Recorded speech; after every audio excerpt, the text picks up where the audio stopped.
This is Bare Bones with Jessy and B. I'm Jessy. And I'm B. And we just wanted to extend so much gratitude for all of you that are watching, that are listening. We're so, so grateful to you. And we would be eternally grateful if you would please like, rate, review, subscribe, however it is that you choose to give us feedback. We are so thankful. Yes. Thank you. Thank you. Thank you. Share with your friends, family. That's also really helpful as well. Awesome. So let's get right into it. Today is our third official episode, and we are going to be talking about relationships. We're going to be talking about many different types of relationships in terms of like a process with romantic relationships in particular. Because we've been through quite a bit, I think, right, in our own individual journeys. So we'll get into a little bit of that, like our own sort of individual, like past experiences with romantic relationships, which I'm sure a lot of you out there can relate. And then also like getting into what it's like to be in this healthy relationship that we're cultivating now, and actually how new that is for the both of us. Then we will get into like an invitation, which will give some like practical guidance to help other people out there that may be in like new healthy relationships, or maybe like your history has been like toxic, partners, and you just like want something totally different. We'll do like a little bit of breath integration and we'll close it out. Sounds good to me. Awesome, babe. So where do you want to start? I think we should really start with, what were some of the patterns that you went through and how did you break out of those cycles? That's a really good question. So like a main theme for me across all relationships before you has been me not using my voice, not speaking up. And in that, I was totally disregarding and even suppressing my own intuition. So like if in my body, I felt like something was a no, I would push that down, push my like true voice down, and just say yes in order to like please the other person. I think that's like really the root of it. Not being my most authentic self, speaking in my most authentic way in order to make the other person happy, or maybe even just to not hurt their feelings. Right. Yeah. Totally understand that. Can relate. What's been a pattern or a theme for you in past? I think the most common theme when I look back at past relationships is I always fell into this caretaker role so naturally. It's just like who I am. With being that caretaker, you neglect yourself. You stop putting yourself first. You're always putting that other person first. And you can get really easily lost in those kinds of relationship dynamics. Well, yeah, because that can go on forever, right? And you just get caught in these loops, these dynamics. Right. And then, that was my choice. I had to figure that out on my own. Like, this isn't really working for me. This isn't actually what I want with someone. I love being a caretaker, but I also now know that I also love being a caretaker for myself, which is so important. Yeah. Well, no, and that's making me think of like the second part of that question, like how did you break out of that? And for me, like I broke out of that by truly choosing myself. And the first step in that, I feel, was saying no to my addiction. So totally like divorcing alcohol. Right. That was like the very first act of, I think, very intentional self-love on my journey. And then from there, I just started like waking up to like, okay, why am I here on this earth? Like, what am I doing? And what is this all about? And you know, I'm a therapist. I'm in this healing profession, but like, is therapy really working for me? You know, like when I've been the client, because I've been the client so many times as well. Yeah. So then I started looking into like different holistic healing modalities, you know, hypnosis, something called quantum flow. That's like a mixture of like Tai Chi and Qigong and yoga and Chinese, ancient Chinese medicine. It's, you know, so many things in one. And when I started like really embodying those different practices and really centering myself, I watched this metamorphosis happen. And then I was just really vibrating with like, I feel like my own energetic signature. And I could just like not speak up anymore. Right. I could no longer tolerate someone else just running the show. Right. Totally relate to that. I think I just kind of woke up one day. It was nothing that specifically like triggered this, but I woke up one day and just started asking myself questions like, are you happy? Like, are you fulfilled? Like, is this working for you anymore? And like the answer was like no across the board. And I was like, I have to change something. Because if you're not changing something, you're choosing it. And I was choosing that path. And once I was able to just like have the courage to break free from it, I like didn't look back. It was all about, you know, my self-love journey from that point forward. Wow. So what I'm hearing from you is like really listening to that inner voice, which I had tuned out for a really long time. Right. I like dialed down the volume on it, like, and let me turn up the volume on like this other person, what they need, and ignore my own feelings and you know, needs. Right. Right. So I finally like figured out how to like turn them down and turn myself up.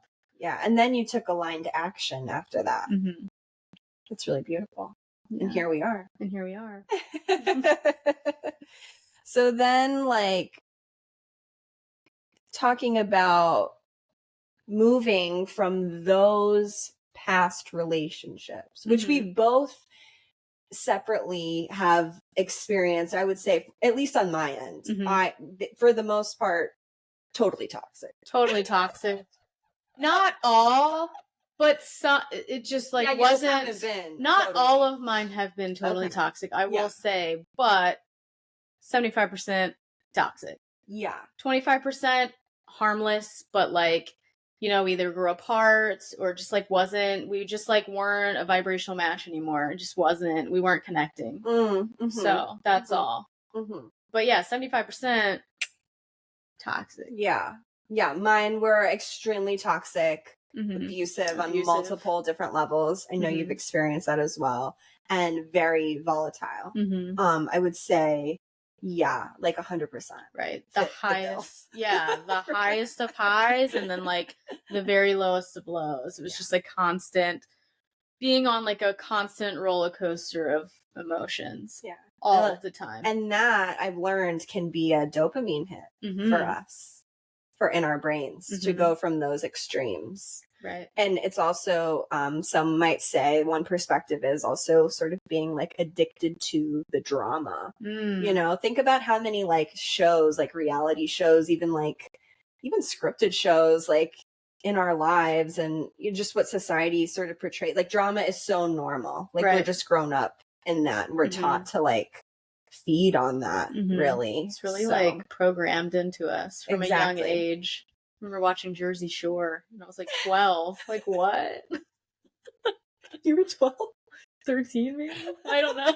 I don't know how old I was, but I was watching Jersey Shore. I probably shouldn't have been watching Jersey Shore. Yeah, I remember watching like The Real World and like, yeah, I mean, and not a diss to any of those shows. It's just all drama, you know, and I still find myself being sort of caught in watching drama or being drawn to it. And then I have to back it up and say, Brianna, what's going on here? Why are you, you know, gravitating towards that when in actuality you want to vibrate in peace? You know, you can't have them both. Yeah.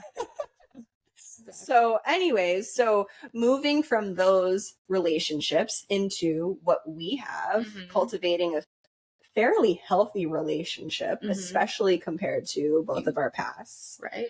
I don't think that I don't think that either of us realized, although this is so beautiful and amazing, and I'm so grateful for it, it is so fucking triggering. And we've had so many challenges come up that we've had to face together. Yeah. Like external, yeah. Stressors. Right. And some within us that we had to work out internally and individually. Right. I think we've definitely had moments where we've highlighted triggers within each other that we didn't even realize was a trigger. And we're like, whoa, I didn't know something so small was going to just like affect me this way. And we've been able to trace things back to like childhood. Yeah. And heal those child parts of ourselves. Well, yeah. And I mean, when you say that, that makes me think of like, okay, I wasn't using my voice historically in relationships. With you, I'm now using my voice. And as a child, I didn't really use my voice. So now I feel like that inner child is really like, oh my gosh, like, let's speak up. Let's do this. You go, girl. Right. But it can come off like a little too fierce at times. Yes. Like I'm kind of like lion. Yeah. Crazy. Not crazy, just like intense. It can be intense and then I'm like, yeah, well then I see you in your face and like the reaction, or not the reaction, but like the response. And then I'm like, oh, I don't realize. Right. I'm just being super direct. I'm like letting whatever flows out of my mouth happen. It's nothing like disrespectful. It's just like, I'm direct and blunt in what I want. And this is how it is. And I think that is just a natural process that happens. Like when I think about a pendulum, like the pendulum swing, like I was so quiet and, not speaking my truth. And now the pendulum has swung to the other side and it's like, I am here. This is my truth. Right. See me, hear me. Like I have not been seen and heard, I feel, for so long. I'm getting towards the midline. Right. Would you say so? I would say so. Okay. You've come a long way.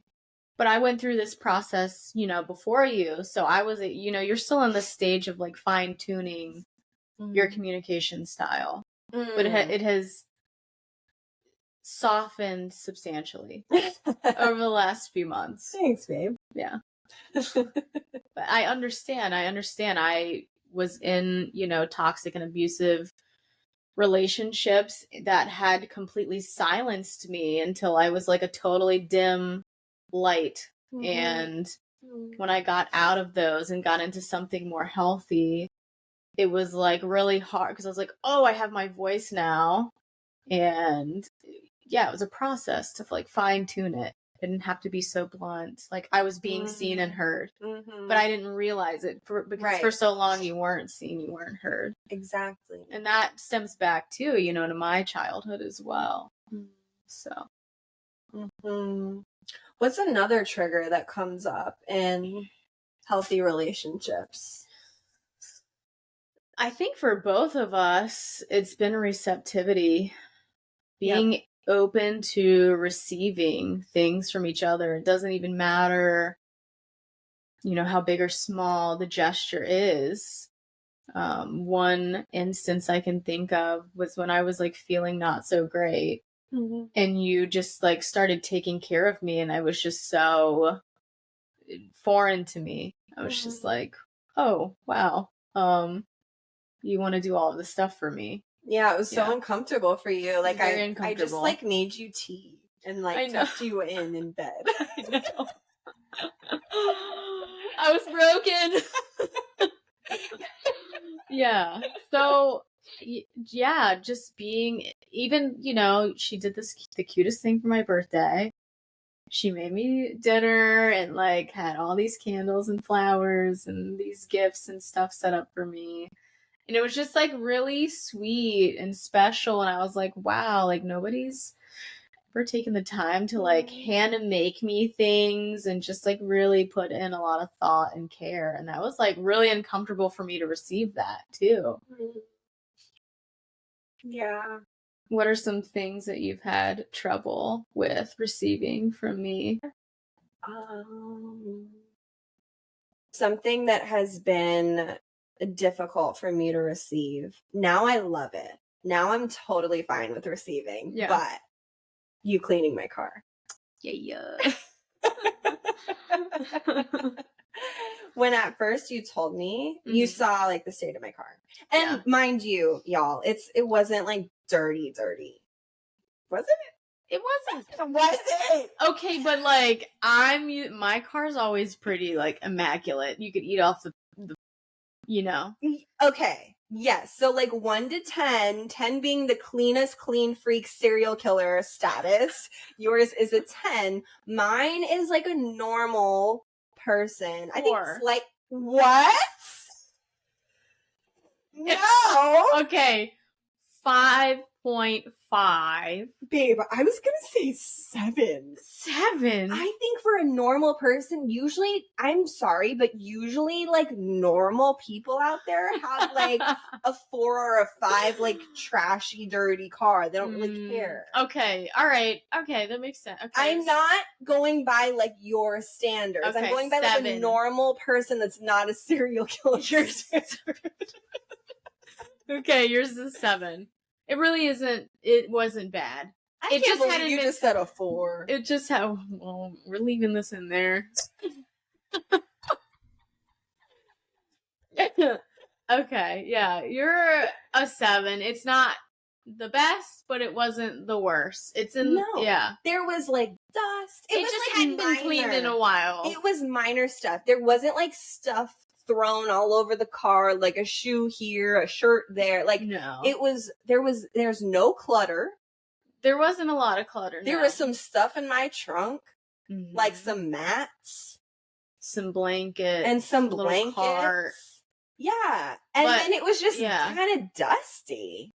And then like your cup holder thing, I had to soak those. Yeah. It was a process. But anyways, that was like, okay, let's like settle on a 6. 6. Okay.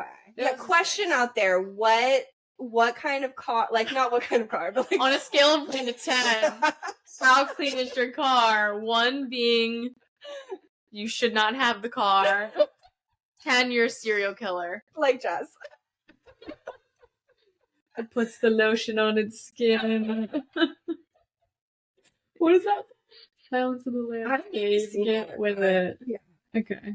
Anyways.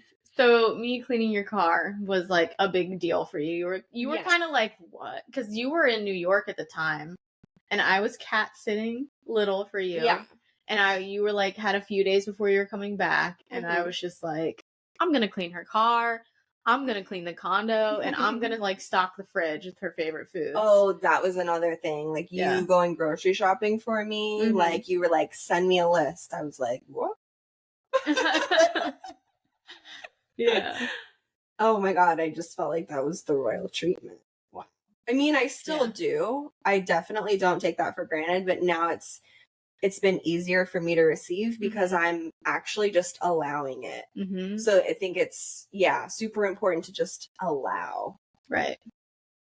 The other thing though, that really gets triggered, that we've experienced with healthy relationships is your trauma. Oof, yeah. Trauma gets triggered big time. And it triggers our invitations to heal deeper. That's what I've realized. And I really want to touch on what I said prior is I feel like, a lot of these women empowerment movements are like, you can heal all by yourself, like girl power, whatever. But I have found, and I feel like they kind of promote sometimes like you can't heal in a relationship. You absolutely can.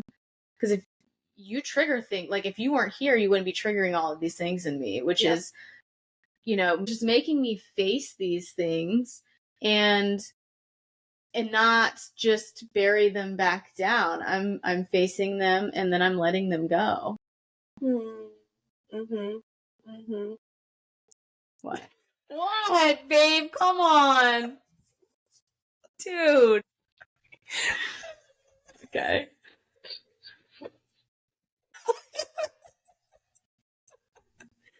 We're doing so good, dude. Stop. Okay, this is my point. We can leave all this in. I actually don't care. I'm having a great time. Okay, me too. I'm just getting started, babe.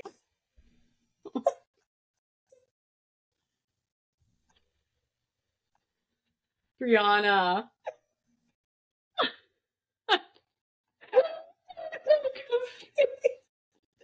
I love when you call me Brianna like that. Okay. I've lost all train of thought. So trauma. Mm-hmm. So when your trauma gets triggered in a healthy relationship, it can feel so uncomfortable, so disorienting. You can almost feel like unsafe too, right? Even though like it's super safe, you know, and like I know to my core, like you got my back. It's like, whoa, this is like so disorienting. This is so foreign. Like, this is not what I'm used to. You know, you're not thinking any of this consciously, but it's happening in your body. And I felt, especially in the beginning of our relationship, there were so many times when I caught myself so ungrounded and quite frankly dissociating, just not in my body at all. Even if you would like touch me and your touch is so loving and it's so light and it's sweet and it's just amazing. And it's nothing that like I've ever experienced before. And for that touch to, I don't know, like for that touch to impact my body in that way was super healing and also like deeply triggering to all of the times that people were not touching me in that way. Right. If that makes any sense. It makes total sense. That makes total sense. Okay. Yeah. I mean, I feel like we could go on and on about trauma getting triggered. Do you have anything else to say about that? I think something that has triggered me or that has been a trauma for me is, you know, I've been in past relationships where, you know, there are underlying issues. There's built up resentment. There's, you know, things that just get swept under the rug. And with you, it was very triggering. It felt great in those moments when you were like, let's communicate about this. Let's not wait. We don't need to like drag this out. Let's figure this out. Let's communicate. But it was also extremely uncomfortable at the same time. And I was like, wow, okay, this person like doesn't want to prolong things. They don't want to sweep things under the rug. They just want to like face the issue together, problem solve, and move past it. And that was a foreign concept to me. That was like healing and triggering at the same time. Because you weren't used to it. I was not used to it. Part of me wanted to shut down. And then part of me was like, okay, yeah, let's do this. Let's figure it out. Yeah. So it was very conflicting emotions surrounding that. You never told me that, but thank you for naming that because I feel like I've noticed that before, which was sort of confusing for me. I have to be honest, because you had said like, I've been in relationships where people just swept things under the rug and like, you're like, I don't want that. I want direct. I want honest. And then when I felt like I was doing that, I sensed some resistance from you, but that makes total sense as to why. Yeah. Wow. Well, look at us healing on the healing episode. This is like a therapy sesh. Yeah, I love. love. So, should we go into the invitation? Let's go into the invitation. So we're inviting you all in this beautiful vortex that we're creating together to allow your blessings to flow to you. Right. Don't block your blessings. Don't block them.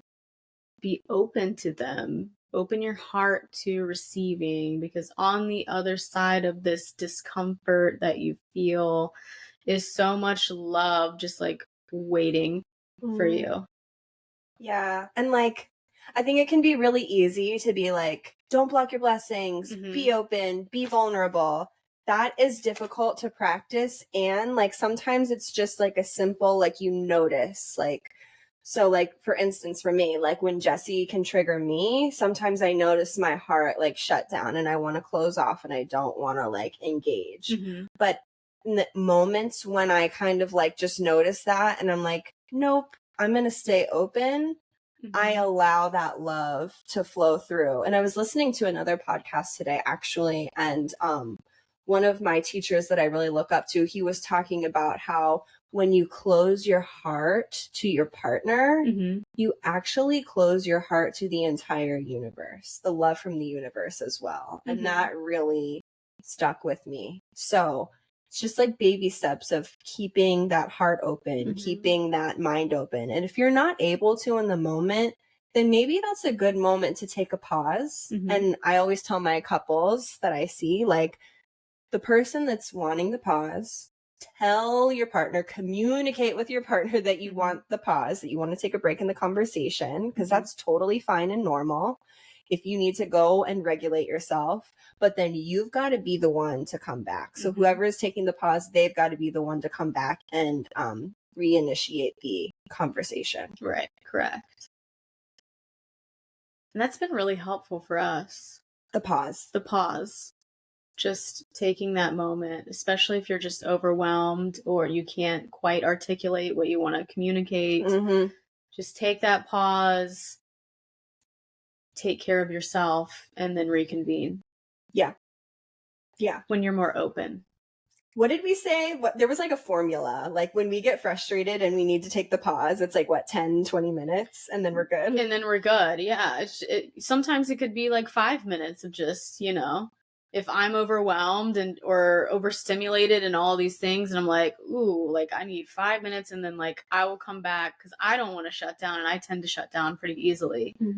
So that's when I know, when I realize that I'm starting to close off and build my wall up, I'm like, okay, I need to pause and go take 5 and then come back. Right. So that's like a really great, like, practical way to like not block, to stay open.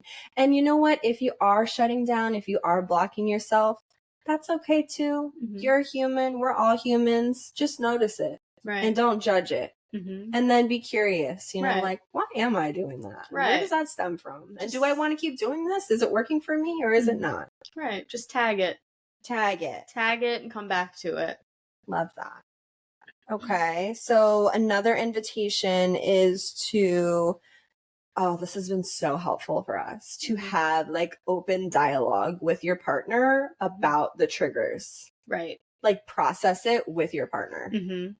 Because they also might be able to highlight things or point out things that you don't even realize. Totally. You've been an amazing like mirror and sounding board for me. Same. Thanks. Yeah, just be open, like communicate, keep it open. Keep it open for connection. Right. Because that's only going to deepen your connection further. And that's a sign of vulnerability too, like, hey babe, I'm getting really triggered when you're doing this, and it's not maybe really so much you, it's me. Or maybe, this is kind of both of us. And like, I would really love for you to do this instead. Or like, how can we figure this out together? Like, my new thing has been like, okay, this is the problem. Well, like, let's figure out the solutions, or reflect on like what we can do to fix this. Because also too, you can kind of get like lost in the problems and like bogged down in that if you just keep reiterating that over and over. So it's like, okay, how are we gonna like fix this? Right. And vulnerability is sexy. So is it? Yeah. Tag that. You heard it here first. You heard it here first. You're hot. I know.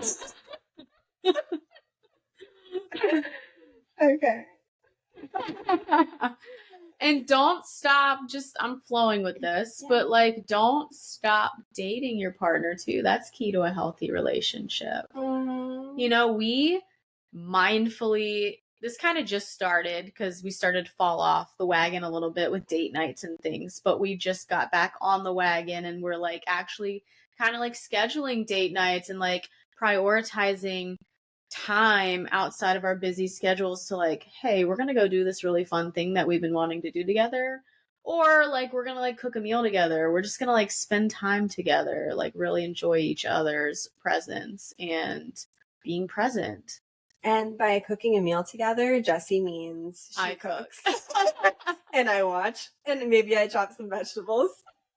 You're a good sous chef. I'm a good listener. Yeah, you are. Okay, so the other invitation is to, okay, yeah, when you talk about the triggers, also like letting it go. Letting it go. So how can you explain a little bit like what our process has been when we get triggered and how we're able to let it go? Yeah. I mean, there's so many different ways, and I feel like a lot of people say like just let it go, you know, release it. It's like, well, what the fuck does that really mean? Right. And what does that look like? Like, how do I do that actually? Yeah. Yeah, but the way that we've done it, I feel like that has been super powerful, and that's just really standing out to me was there was a time, and it was maybe a few months ago now, when you and I both became insecure. Extremely. And a lot of like past stuff was coming up that was connected to like other relationships and patterns. And we both kind of got like really like stuck in the past. And we were both like, oh my gosh, I don't want to bring the past into this current relationship because this is not healthy. Right. And it can consume us. So we intentionally decided to let this insecurity go by first we wrote about it, and we wrote about it right after the full moon, which is the waning gibbous moon. And that moon is what, Jessy? What is that good for? Action. No. No, babe. Letting go. No, that's okay. That's okay. Waxing crescent. Waxing crescent. No, that's funny. No, we're keeping that in. Oh my god. Okay. That was and back to center. I knew that you knew it was letting go. You knew that, right? No, you didn't. Yeah. I think I knew. You're so cute. No, all good. So the waning gibbous moon right after the full moon, doesn't matter the phase, right after the full moon, super powerful time to let shit go. So we wrote about, with intention, everything, all of the insecurities in detail of what we were letting go of. Then I believe we also performed like some sort of ceremony. We burned some shit because we all know how much I love fire. We maybe even did like a quantum flow session, and we did some chanting. Like it was a whole ritual. It was a whole ceremony. And throughout that entire ceremony, the intention was to honestly let it go and to release it because it was no longer serving us.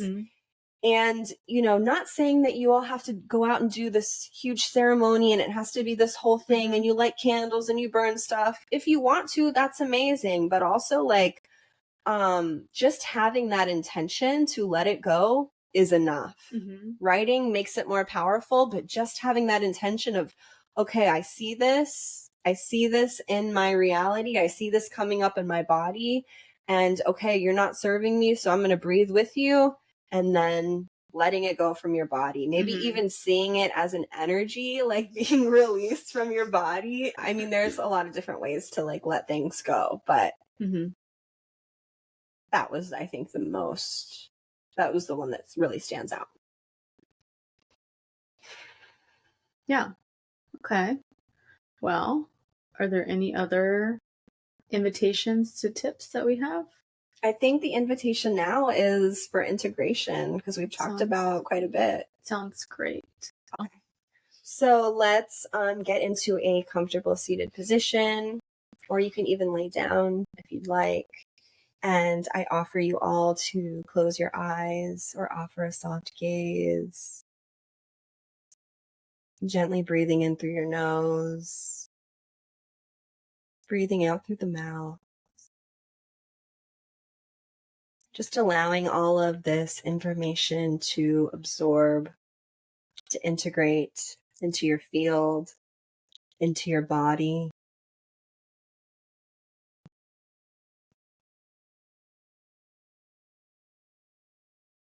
Maybe thinking of something that really resonated with you, something that you'd truly like to keep in your heart. And just letting go of anything else that maybe didn't resonate or perhaps wasn't for you. You can let that go. Taking deep, intentional breaths. As you inhale, make sure that your belly is expanding like Buddha, like a baby. And as you exhale, just allow your body to relax.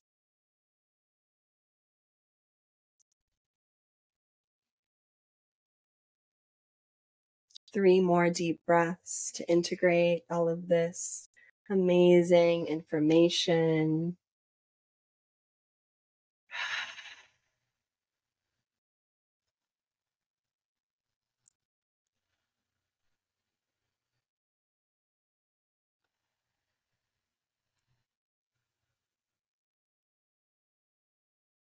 Being so grateful to yourself for showing up and listening to something that is good for your mind, body, and soul, and having this be an interactive experience. We are creating this together, yes, Jessy and I, but we are also, all of the listeners are creating this vortex. So we are sending so much gratitude to you.